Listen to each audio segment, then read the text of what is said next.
Eyewitness News, the Northwest's most complete, comprehensive, and up-to-the-minute coverage with meteorologist Dr. Walt Lyons, sportscaster Tom Ryther, and Stan Turner for anchorman and Ron Major. Energy conservation is what tops the news this Tuesday evening.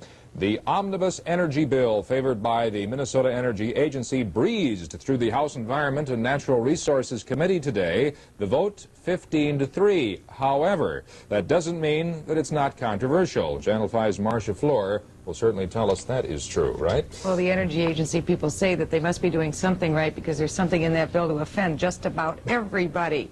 The provision which would standardize the state's building code is offending many outstate communities, but today business interests complain the loudest. By January 1st, 1978, if the bill passes, the state would have minimum energy efficiency standards for room air conditioners, and sale and installation of inefficient models would be against the law. By 1979, new furnaces, stoves, and dryers with pilot lights would also be outlawed. Minigasco didn't like that, neither did Montgomery Ward's, and retail merchants don't like the outdoor lighting standards that law would impose, calling them ineffectual, both from an energy and a public relations standpoint.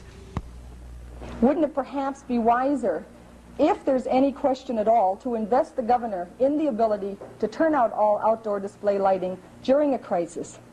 In this manner, legislation would not be unnecessarily restrictive during non-crisis times, yet it would provide exactly the type of impact that may be very needed during a crisis to get to the consumer and let them know that we have a problem.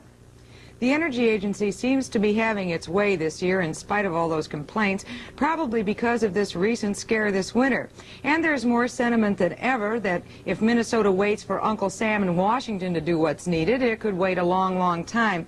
As you well know, Stan, President Carter's energy plans have already drawn fire from congressmen in Washington, and we don't even know what they are yet. We do know what's in the state bill, as you just outlined. What's the educated guessing at the Capitol right now about this bill? It will pass. The Senate bill differs, and there's also something in the Senate bill about gas-guzzling cars, and we'll talk about that some other time. Speaking of which, we'll talk about that right now, as a matter of fact. The automobile market apparently is...